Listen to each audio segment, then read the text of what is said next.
Emang cukup bere, cukup berapa bere? Kamu kan tolong gup ah, kamu kan tolong gup.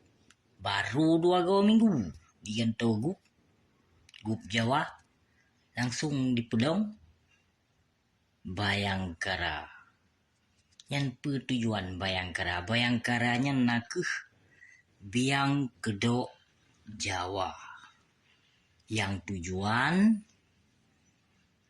nana depu bermusyawarah, berkompromi, dan bersilaturahmi dengan bangsa Aceh.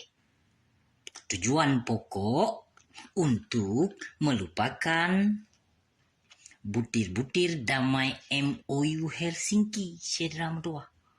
Nyun kalau padung bulu ni kau likut na pernah lun pegah. Sabuh masa akan didu. Gubernur Jawa langsung nyaw kan. Yang pu yang abusi pegah berarti yang kateka kepelemah dalil li Allah dan kepelemah nyata li Allah. Yang pelom yang tanu sembunyikan nikmat Allah. Kebenaran milik Allah. Maka tak pegahlah yang betul.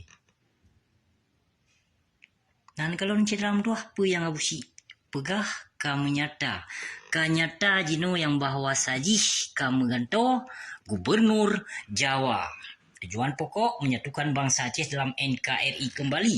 Nyo salah sabuh politik ortodok yang dirangkul li para pengkhianat. Karena dalam tubuh bangsa Aceh nyo rami tan mentong tubuh darah-darah cungak maupun darah-darah pang tibang jahat dalam tubuh bangsa Aceh, maka Aceh nyo dikembalikan dalam NKRI Syedram tuahnya kali pedu elom berarti Jawa gubernur hana triple jawatan transmigrasi akan dipertemuan lom unang gero Aceh. Maka di saat pemilihan akan uke lom tingoh yan karami suara awaknya karena dasar ka gubernur Jawa nyo hana beti kalau njit contoh